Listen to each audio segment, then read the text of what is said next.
So hi everyone, we'll get started. Welcome to the Nature Impacts webinar. So in this webinar, we're going to present to you a bit about the background of the project, the many moving parts to the project and what it involves, as well as where we've got up to so far, the vision and aims for the future. We'll also share how you could contribute or become part of the project as it progresses. But just before we begin, we'll introduce our team and just do a bit of housekeeping.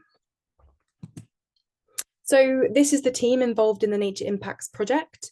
We're really pleased to have Dr. Mike Barrett with us here today, who's the Chief Scientific Advisor for WWF UK and the project lead for Nature Impacts from the WWF side. And he'll give a brief background to the project and outline the vision. And also part of the core team here today are Drs. Talitha Bromwich and Tom White. And finally, the day-to-day project work is being co-led by the research assistants, so that's myself and Stefania. And there are also a number of other members in the team who you can see here, and that includes the members from WWF Columbia. So firstly, throughout the webinar, the Q&A will be monitored by our team member, Talitha. So please do add any questions that you have there as we go along, and she'll be collecting and responding to these as we go. And Talitha will also be pasting important information such as the links into the chat. And we'll then have a dedicated Q&A session at the end where we can answer your questions in more detail. And as well as this, we'd also really love your input. And so just before the end, we'll be asking via Mentimeter how your work might relate to this project. And this webinar will be recorded and we'll share that with you via email, along with the slides and all relevant links, and a link to our global survey as well, which we'll explain in a bit more detail later. So first, to get us started, I'd like to invite Dr. Mike Barrett, the Chief Scientific Advisor at WWF UK, just to give us a brief introduction on where the project ideas came from and what we hope it will achieve. So over to you, Mike. Great, thanks, Alish. And welcome everybody. So glad that you have all decided to join this webinar to find out a bit more about the project and hopefully to decide to help support and contribute to it. So just by way of a little scene setter, I guess the problem statement that we started with essentially is that whilst we know that we've got some really good globally agreed international targets when it comes to nature and climate, we also know that we're a long way off from meeting them. So the objective of meeting the Paris Agreement by 2030 on climate change, and particularly for nature in halting and reversing the loss of nature by 2030, we are nowhere near on track to deliver those internationally agreed objectives yet. There are some additional challenges within this as well, which is that as the team will explain during the course of this presentation, the actions that are currently being taken simply don't add up to the agreed international objectives, those actions by governments or businesses. Actions also tend to be taken in silos, so the climate world doesn't always talk to the nature world and vice versa, and the fact that we're dealing with objectives set by two different UN conventions, I think is indicative of that challenge. But also we have the challenge that many new commitments, new positive commitments by business or governments are often made against the background of the dead weight of business as usual, and that undermines the progress that's delivered through new positive commitments. So why do we need a new tool? And this project aims to develop and deliver a new tool. There are plenty of trackers, and again, the team will talk about this. There's plenty of tracking of progress against commitments. So we don't need another tracker, and we don't need a new stick to beat governments with over a lack of ambition and progress. What I think we really do need is a transparent tool that can help inform decision makers on the future decisions that they can make that would have the maximum positive global benefit to nature and climate. And that tool should be entirely transparent so that stakeholders, including us, can see what is being done and can have a view as to whether governments and businesses are in fact doing the things that they need to do that would have the most positive impact. So that's what we're trying to get towards, and that's probably enough for me by way of a scene set. So I'll go back to you, Eilish, and we can run through a bit more of the detail of the project. Thanks. Thanks so much, Mike. Yeah, so first, for a bit of background, the 2024 Living Planet Report, which is one of the most comprehensive global assessments of biodiversity, makes the scale of the biodiversity crisis really clear. For example, you can see here that there's actually been an average decline of 73% in monitored vertebrate populations since 1970, and freshwater species have been hit the hardest, and that's been followed by terrestrial and then marine species. And drivers of these declines are overwhelmingly linked to human activity. And as we all know, if these trends continue, then biodiversity loss will continue to accelerate. And so the question then becomes, where do we actually go from here? And that brings us onto the idea of bending the curve. So this figure is modified from the Bending the Curve paper, which was developed by Leclerc and colleagues in 2020. And this black line indicates business as usual. And we're assuming here that currently our actions mean we're following this red line. And Leclerc and colleagues put forward that in order to move from this black line to the green line, we need both increased conservation efforts as well as large-scale changes to the way the economy works and operates. However, in order to do this, we need to understand what the gaps are between those lines. And so the first one is the action gap, and that's the difference between what countries are currently doing and the commitments that they've already made. And then secondly, we need to understand the commitment gap. So that's the gap between current national commitments and what countries have signed up to in the GBF targets. And then lastly, we need to understand the ambition gap, and that's the gap between the Global Biodiversity Framework targets and what would actually be required to get to this green line. So that's halting and reversing biodiversity loss. So how do we get from this red line to the green line? Well, the context of every country is different. And so we need to look carefully at what actions are already being taken and which commitments have already been made, and then assess how resources should be prioritized towards actions that will be the most effective at addressing global biodiversity loss. So as I've mentioned, as the context of every country is different, and we need expertise in each country when it comes to assessing these priorities. And as well as this, we shouldn't start from scratch. We have to build on the existing initiatives that have already helped us to understand the current gaps and opportunities for action at the national level. And so the vision of this initiative is for it to be a forward-looking framework to support countries in prioritizing the most impactful and context-appropriate actions and commitments for nature recovery. So what does this need to involve? Well, it needs to be led by in-country experts with diverse expertise, because these are the people who can best understand the priorities of the nation. Secondly, as I've previously mentioned, we need to build on what already exists. There are already many existing initiatives, databases, datasets, and trackers, and this project aims to bring those together. And then thirdly, we need to recognise that action for nature also depends on actions taken to address climate change, as well as human well-being, and that they're all interlinked with one another. And then finally, we have to account for the impact of nations on one another. For example, the pressures to biodiversity in Colombia are influenced by international demand for important agricultural commodities. And at the same time, the impacts of many European nations on biodiversity is driven by their consumption of products that are sourced from regions around the world that have more biodiversity. As no country acts in isolation, the Nature Impacts Framework has to capture this. So how will we do this? Well, currently we're in our pilot year and we're implementing the project in a series of steps. This involves first exploring what already exists in the space in terms of trackers and data sets, and then taking the steps to answer three major questions for each nation. So the first question is, where are we now? And that includes assessing the current state of biodiversity, the pressures driving the changes in biodiversity, and the commitments and actions that nations have already put in place to address this. The second question is, what changes are needed? And that involves identifying the ambition that's required to meet global goals for nature recovery, and also the current gaps between the promises made and the actions actually needed to bend the curve. And then the final question asks, well, how do we get there? And that includes an understanding of how each nation should prioritise resources and actions to most effectively combat nature loss.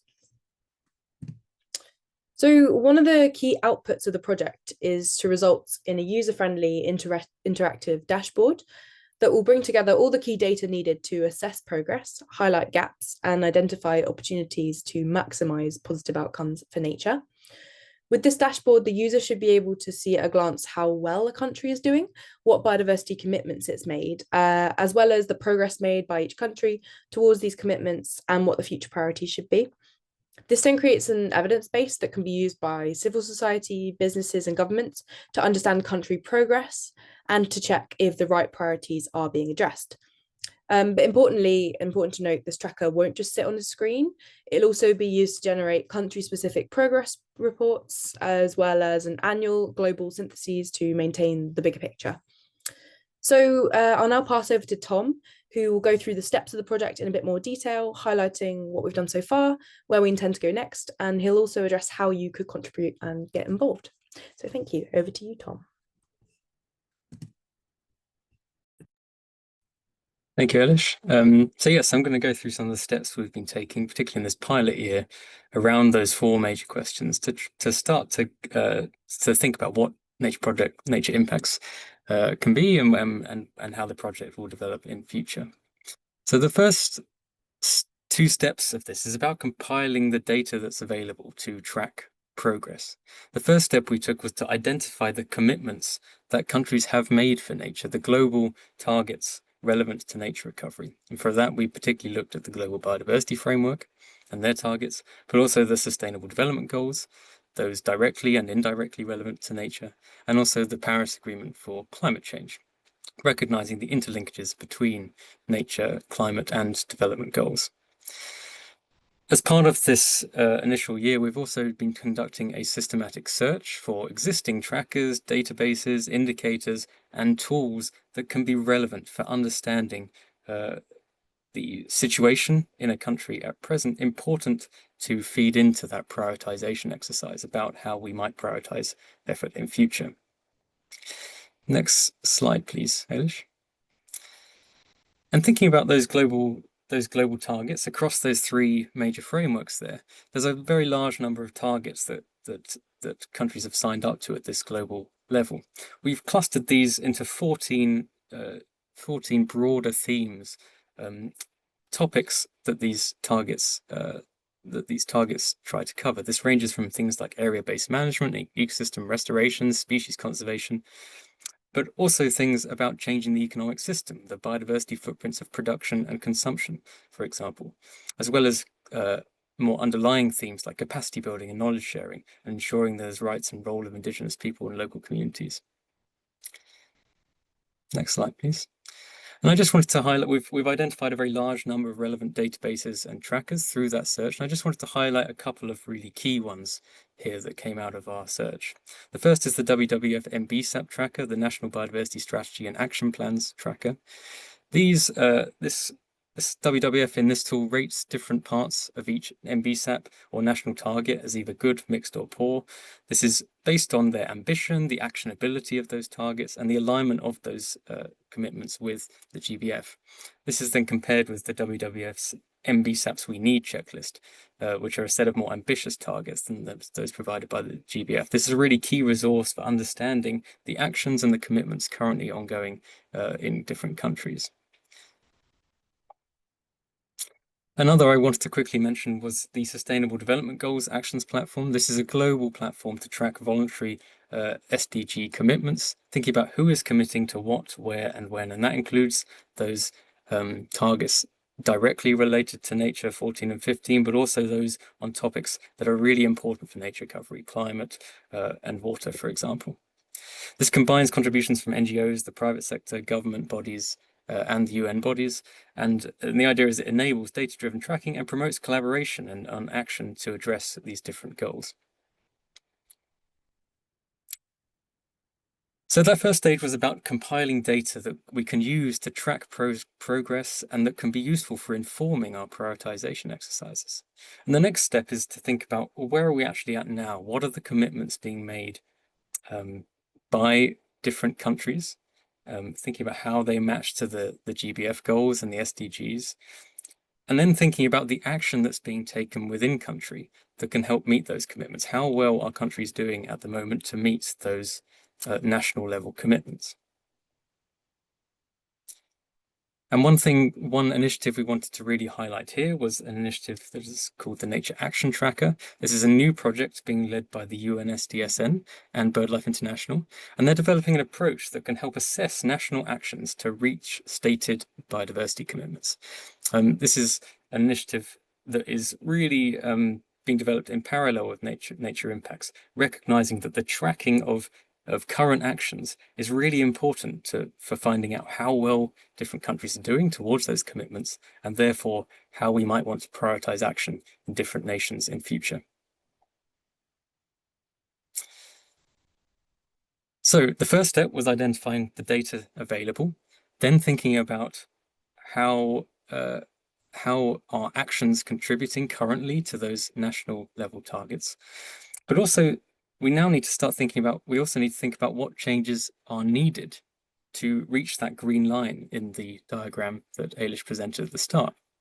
We need to think about the large number of approaches and modeling approaches that are out there that think about the possible effects and outcomes of different policy options and actions. Think about how those types of actions may differ between countries, where we're recognizing that the most effective actions that different countries can take will differ depending on their context. And I just wanted to highlight another initiative here as well. If you go to the next slide, please. Thank you. This is the FABLE Consortium. Now, this is a global research network of national teams developing open access science-based food and land use pathways that align with the SDGs and Paris Agreement. This gets a diverse group of stakeholders together, experienced in the country of interest, to discuss potential policy options, potential pathways that could help meet goals around sustainable food and land use production, sustainable food production systems, and also land use scenarios. This gives an idea of possible ways that these global targets could be reached. It supports policy-informed, nationally grounded sustainability planning. It's really relevant to nature impacts because it begins to answer that question of where to prioritize, particularly for land use and production. And the last step of our approach is, so we've now got an understanding of the data that's available to track progress, the current action and commitments being taken by different nations, possible options for different policies and actions, and the estimated outcomes of those. But then this needs to feed into a prioritization exercise led by a diverse group of experts from within the country to discuss that based on this data, based on their expertise, how do they think that effort should be prioritized across those 14 different themes that we identified with relevance to the global targets. And that includes prioritization not just domestically, so taking area-based, for example, area-based conservation action within country, but also thinking about how effort should be spread internationally for those different themes as well. Where may it be more effective for a given country to invest in conservation action across those themes elsewhere? And this feeds into the gap analysis to start to understand where the gaps are and what the most impactful actions might be for a given country of interest. So one thing we've been doing as part of this project is a global pilot of this prioritization exercise. We developed a global survey to engage practitioners, researchers, and knowledge holders worldwide to try and understand, to ask questions around what do you think your country's progress is towards these key targets? And what do you think the priority actions should be to be most effective in helping contribute to this global goal of nature recovery? The outputs of this, the idea is to have a high-level country-specific overview of experts' views on the actions, the commitments, and the priorities for different countries that feeds into the nature impacts framework. And here I wanted to just add that this is a real call to action. We really do want to hear from you here. At the end of the webinar, we will share the QR code and link to the survey. And if you we'd really love you to fill it in for your country where you live or that you're knowledgeable in, and ideally share with anyone else you think might be interested. The survey is available in English, but also Spanish, Portuguese, French, and Chinese. So we're trying to, we really would appreciate your perspectives and thoughts through that survey. As well as the global approach we've been taking for the survey, we've also been doing a real deep dive, and this has been led by WWF Colombia. where they've assembled, a couple of weeks ago, led a webinar where they assembled a diverse group of experts from within the country. So this included people from government departments, from NGOs, research institutes, as well as the private sector. And in this case study, they discussed the commitments made by Colombia, the actions that have been taken, how well those actions might be meeting those commitments, but also importantly, what they thought as a group the future priorities should be for Colombia, thinking about how effort should be prioritized across those different themes, both domestically as well as internationally. We realized that this really does need to be a collaborative effort. It's something that we can't achieve by WWF in Oxford alone, and success really does depend on collaboration. It must be, this sort of prioritization exercise must be bottom up, driven by within country teams, ideally of diverse types of stakeholders, to ensure the relevance and long-term impact of those priorities. And here again is another request from you. We do really invite you to get in touch if your country, your organization, your group would be interested in hosting or taking part in a similar workshop to that was hosted by WWF Colombia, focused on the nation that you live in, that you are knowledgeable about. So yes, please do get in touch. Contact details will be shared at the end of the webinar. So just wanted a bit of interaction here. So please do join the Menti using the code at the top there. I think Talith has also put it in the chat for you. What we'd really appreciate here is what current initiatives, data sets, trackers, metrics, projects are you involved in your country? It may be a global project, it may be a national level, regional project. What are you aware of that could actually is useful, is linked to this Nature Impacts project, that would be useful to help experts monitor progress, address gaps, or understand the priorities for their nation? So please do join the Menti and use the code at the top.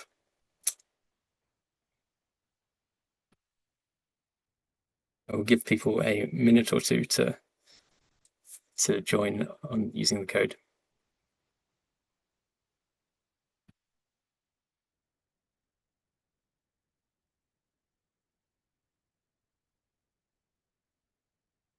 You can see we've got some people joining.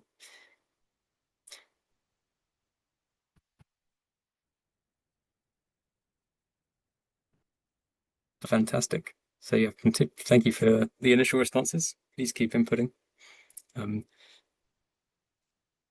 Information there on geospatial intelligence platform, multi-criteria methods to assess land suitability and risks. That does sound very relevant. Conservation evidence about the effectiveness of actions. Yep, science-based targets initiative. Science-based targets for nature too. Yep, all incredibly relevant initiatives. The life metric, transition pathway initiatives. Got a map of life coming up, ecosystem assessment program. Thank you. This is a really useful feedback.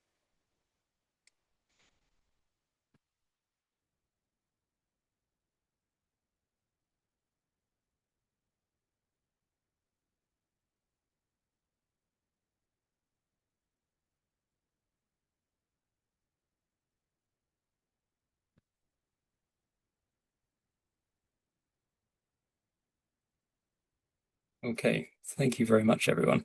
So if you're still on the Menti, please do keep putting your responses in. That we'll collect them after the webinar, and hopefully that will make sure that we're aware of those initiatives as we continue to develop the project. Thank you very much. And just to finish off, I just wanted to talk a bit about the next steps of the Nature Impacts project. We're currently in this piloting phase where we've been trialing out this global approach as well as this case study that led by WWF Colombia. But the hope is that over the next year, we'll be moving to the second year of the project, and we can start to develop a more formalized approach feeding into that ultimate vision that can allow you to access information on a given country of interest, what actions are being taken, what commitments are being made, and what the future priorities should be, both domestically and internationally for a given country of interest. Also to say that in the shorter term, our team members will be at a couple of conferences. So Stefania and Ailish will be at the IUCN World Conservation Congress in Abu Dhabi. They will be presenting on nature impacts in the Nature Positive Pavilion there. So if you're interested in the project, you'd like to chat to us, please do come along, and we'd love to hear from you. We're also going to be represented at COP30 in Belém by the WWF Colombia team, and also Mike Barrett will also be there. They will be leading some events focused on nature impacts, getting feedback on the approach, but also launching some of the outputs of this pilot year. So please, if you are at that event, do get in touch. We'd be really happy to hear from you and get your feedback. So it just leaves me to say thank you very much for attending. We'd really appreciate it if you could fill in our survey for your country of interest. Tilith has just put the link in the chat. There's a QR code there. This survey asks your thoughts for your nation on what you think the current actions, the adequacy of current actions, what commitments are being made, but also importantly, what priorities you think your nation should be taking across those different themes. If you'd like to stay informed, please do sign up to the link that Tilith has just shared. There's an email address there for any further questions you have. And then lastly, WWF are also running a public fundraiser for the Nature Impacts Project. So if you or you know of anyone who might be interested in contributing, please do follow that link and consider supporting it. So thank you very much. Would really appreciate your questions. I think Tilith has been handling them as they've been coming along, and looking forward to the discussion. Thanks, Tom. Yeah, thank you, Tom and Ailish and Mike. So thank you so much, everyone, for your questions in the Q&A and your suggestions in the Menti. It's super appreciated. So I'm going to be summarising some of the key themes that have come through in the questions, then inviting our panellists to respond. So to get things started, we had a question on the fact that many countries are sort of making their nature and biodiversity decisions at the national or regional level.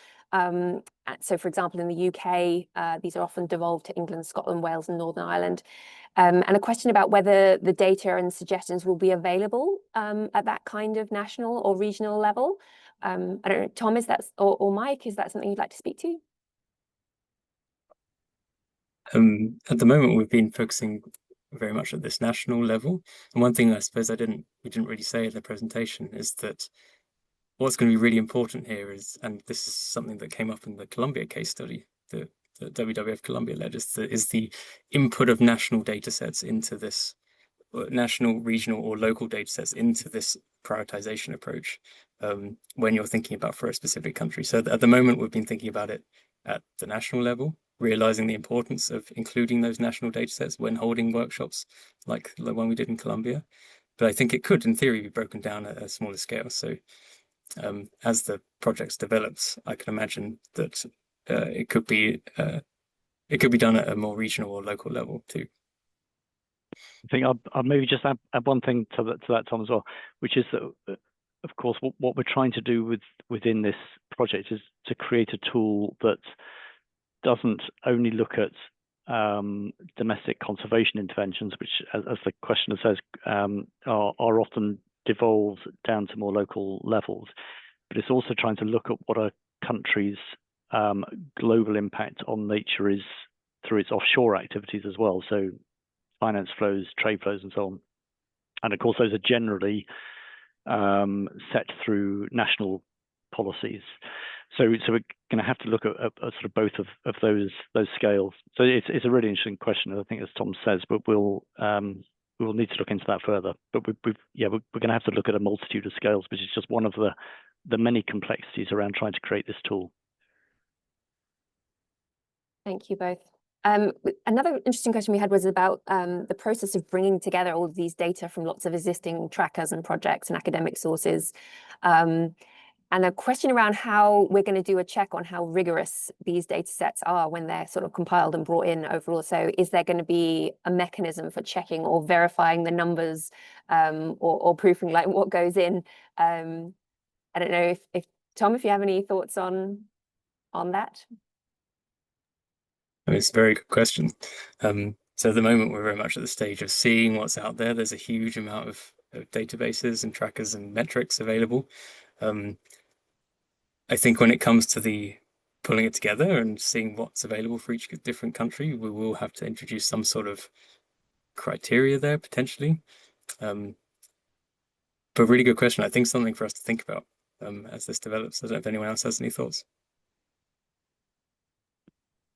I guess maybe again, just one thing to add. I mean, yes, it's a really interesting question, and I think this is possibly part of the value is in the national level workshopping approach, which is a really good opportunity at national level to be scrutinizing different data sets. It's worth saying that within this project, we're not trying to create any new data sets. This is about accessing existing data. And I think the question was also about sort of, kind of ultimate ownership, or, who is the arbiter of the data. I should be clear that from a WWF perspective, I certainly don't see the role of WWF as being the arbiter in that sense. And more than that, also, I think as we hopefully try to get across, ultimately what we're trying to build towards is a much broader international coalition of partners within this project. So I would ultimately not actually see it being a WWF-owned product either. I think that's actually quite important. I guess the only comparison I can think of is something like, for example, the Living Planet Index, where which is a similar tool which accumulates lots of existing data, and that what the Zoological Society of London have done in that case is simply to sort of set a list of criteria which will be applied to any data set. So the same criteria applies to all data sets, no matter where they come from in the world. And that might be one approach for us. Thanks. You had an interesting question about sort of example outputs. You've mentioned the deep dive case study in Colombia, Tom. And this was kind of a question about when we might be able to share examples of what this looks like for sort of a country and what a country's progress looks like. Do you have a feel for, are you able to talk to like when that might be something that's available and what that might include in this kind of pilot stage? Yeah, so at the COP in Belém, we are hoping to talk to sort of launch a vision paper for this initiative, but alongside that, some of the initial results and reflections from that WWF Colombia-led case study, and that will give an idea of the sort of results and outputs that we expect from this initiative, but also some thoughts on how it might evolve in future from the pilot year. That's super. Thank you.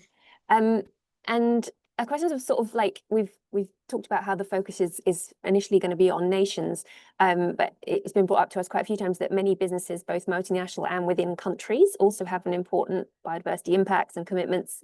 So I guess, I don't know, maybe Ailish, if you wanted to address this one will this project cover business action and ambition too, or is it focused just on the action commitments and ambition of governments? Yeah, sure. So our focus at the moment is at the national level actions and commitments, as it is the nations that signed the Global Biodiversity Framework, and we're currently matching, in the analysis example, we're currently matching to those different targets. But businesses are definitely key actors, and they're responsible for many biodiversity impacts, and that includes like through their supply chain impacts. So hopefully as the project progresses past the pilot year, these impacts can be addressed more directly. But saying that, some of the targets of the Global Biodiversity Framework, which we're looking at in the initial analysis of datasets and trackers, they are specific to businesses and large organizations. So I guess in that way, we are already beginning to address the commitments and actions of businesses as well. Super, thank you. And we've had sort of another question sort of about difficulty finding sort of these biodiversity databases, and that each country differs in their approach to how it's collected and what it includes. The question was actually asking for sort of recommendations on organizations that have been effective in doing that, and how we plan on collating, equivalent, how we kind of getting an equivalence, I guess, across countries. I don't know if something, Tom, that you'd like to speak to, or Mike? So Stefania, who's not on the call today, and Ailish have been leading this systematic search for global globally available data sets, trackers, metrics, etc., that could allow comparison between countries. And that's been quite a big effort to try and identify those. As you're right, some of them are really quite hard to find. We've been looking in scientific literature and papers, but also in grey literature, doing some web searches as well as things that other experts have been recommending. So we're trying to sort of cast a broad net in that sense for those globally available initiatives. But then it's really important, I think, as part of that, getting that expert group together within a country to really identify those that are available, the most relevant data sets within a country, where they are, that can then feed into that prioritization exercise and discussion in those expert groups. Because I think you're right that in different countries, the most relevant nationally available data sets will be in different places, held by different stakeholders, and the importance of that bottom-up process is really highlighted for that issue. Super, thank you. Brilliant. So I guess just last for me to say thank you so much, everyone, for joining, and thank you to all our panelists for speaking and answering our questions. Just a reminder that a recording of this, the slides and all the links that we've shared will be emailed to all the attendees afterwards, along with ways to stay in touch with us about this project. So thank you so much again for your questions, and I hope everyone has a great day wherever you are. Take care. Bye-bye.